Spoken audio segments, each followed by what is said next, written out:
Film की शुरुआत में दिखाया जाता है कि पूरी रात शराब पीने के बाद एक आदमी अगली सुबह उठता है।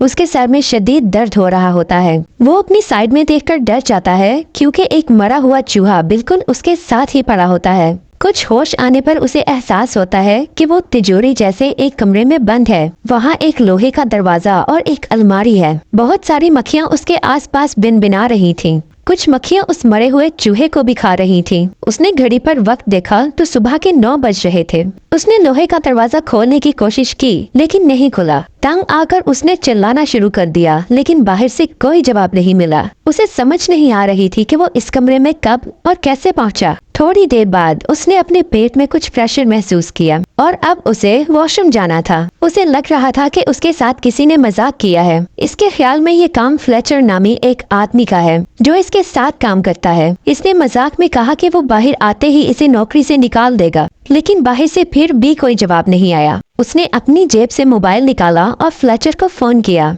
लेकिन ये क्या, मोबाइल पर तो सिग्नल ही नहीं थे। यानी कि अब बाहर की दुनिया से उसका कोई राब्ता नहीं था। उसने कमरे में पड़ी लोहे की अलमारी खोलने की नाकाम कोशिश की और फिर वो छुपे हुए कैमरे ढूंढने लगा, लेकिन वहाँ कुछ था ही नहीं। अब इसकी समझ में कुछ नहीं आ रहा था। वो गुस्से में पागल होकर अपने कोलीग्स को कोसने लगा। फिर इसने अपनी बेल्ट उतारी और लोहे के दरवाजे पर मारने लगा। कुछ देर बाद वो थक कर रुक गया क्योंकि वो एक दिन से भूखा था। उसने गुस्से से कहा कि अगर उसे बाहर नहीं निकाला तो वो सबको पुलिस के हवाले कर देगा, लेकिन बाहर से फिर कोई जवाब नहीं आया। एक दिन गुजर चुका था। नींद से उठकर उसने अपना फोन चेक किया। वो उसके हाथ से छूटकर गिरा और टूट गया। वहाँ न खाना था न पानी। अब उसे जिंदा रहने के लिए कुछ तो करना ही था। उसने अपना जूता उतार कर उसमें यूरिन पास किया और मजबूरी में वो ही पी गया। अकेलेपन की वजह से वो पागल सा हो गया था। अचानक उसे ऊपर ट्यूब लाइट में लगी चाबी नजर आई। उसने लाइट तोड़कर चाबी बाहर निकाल ली।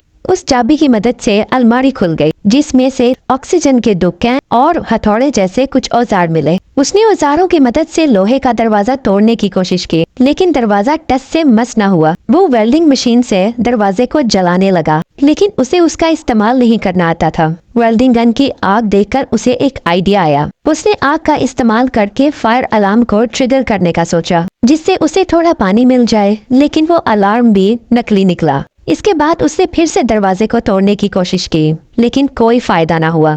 भूख और प्यास की वजह से वो पागल होने लगा। इसी पागलपन में वो अलमारी को जोर जोर से पीटने लगा। कुछ देर बाद वो बेबस होकर बैठ गया। अचानक उसे दीवार में एक सुराख नजर आया। वो इस जगह को तोड़ने लगा। वो वहाँ सुरंग बनाकर बाहर निकलना चाहता था। कमरे में ऑक्सीजन कम होने लगे तो उसने ऑक्सीजन कैन का इस्तेमाल किया, लेकिन फिर ऑक्सीजन ज्यादा होने की वजह से उसे चक्कर आने लगे। उसने ऑक्सीजन कैन बंद किया और उसकी नजर मरे हुए चूहे पर चिमटे कीड़ों पर पड़ी। जिंदा रहने के लिए वो चूहे पर लगे कीड़े तक खा गया। फिर उसने दोबारा सुरंग बनानी शुरू कर दी। सुरंग का सुराख बड़ा हुआ और अब उसे लोहे के सरिये नजर आने लगे थे।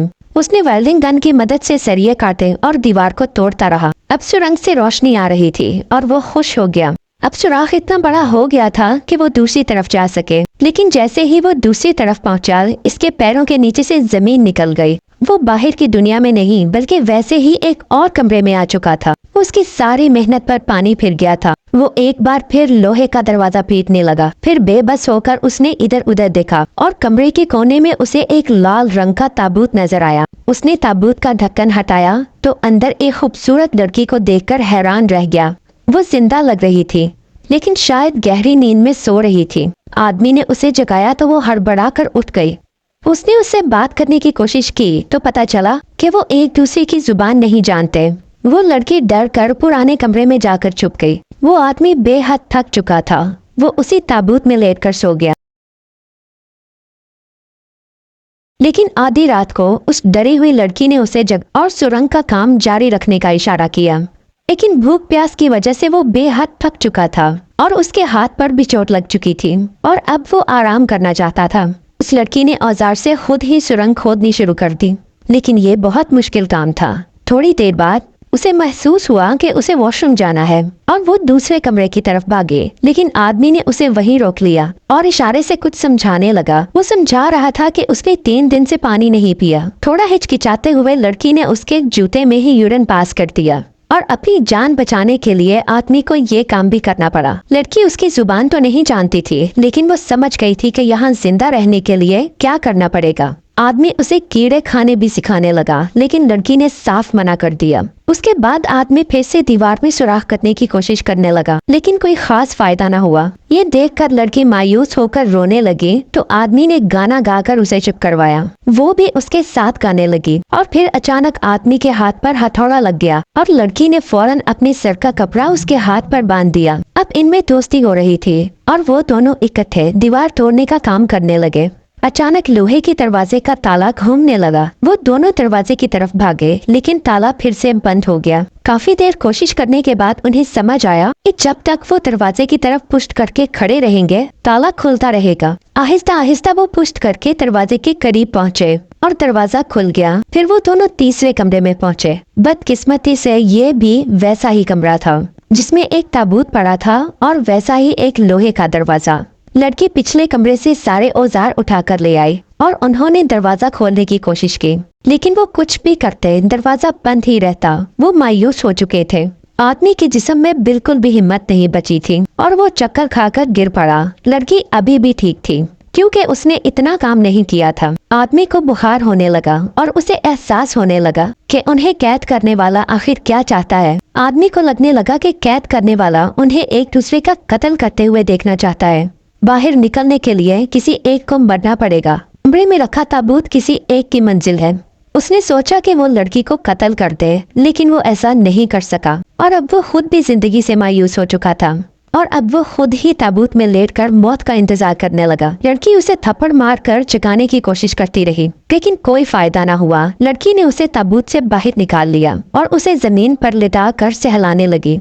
लड़की तंग आ गई और दरवाजे पर जाकर चिल्लाने लगी, लेकिन बाहर से कोई आवाज नहीं आई। आखिरकार उसने अपने आंसुओं से आदमी की प्यास बुझाई। उसे लगा कि अगर वो मर गया तो वो भी ऐसे ही मर जाएगी। कुछ देर बाद उसने अपने कपड़े उतारने शुरू कर दिए। बेहोशी की हालत में आदमी को समझ आ रहा था कि वो क्या करने की कोशिश कर रही है। अब वो भी कुछ कुछ जागने लगा। जैसे तैसे करके लड़की ने उसे पूरी रात जगाए रखा और फिर दोनों थककर जमीन पर ही सो गए। थोड़ी देर बाद आदमी की आंख खुली। लड़की उसके पास ही सो रही थी। वो रेंगते हुए दूसरे कमरे में गया और ताबूत से कपड़ा निकालकर लड़की को उड़ा दिया। इसके बाद वो कमजोरी से फिर गिर गया। फिर उन्हें ताले के घूमने की आवाज आई और दोनों उठ गए और इस बार भी दोनों ने दरवाजे की तरफ पुष्ट कर ली। आदमी इतना कमजोर हो गया था कि खुद से चल भी नहीं पा रहा था। लड़की उसे सहारा देकर दरवाजे तक ले गई। दरवाजा खुल गया और बेहद खूबसूरत मंजर इनकी आंखों के सामने आया। लोहे के दरवाजे के बाहर की दुनिया जन्नत लग रही थी। बहते झरने, खूबसूरत परिंदे और फूल थे। ये सब तो बहुत अच्छा लग रहा था। दोनों ने एक दूसरे की तरफ देखा और मुस्कुराने लगे। इतनी मुश्किलें सहने के बाद उनकी मंजिल बहुत ही खूबसूरत थी।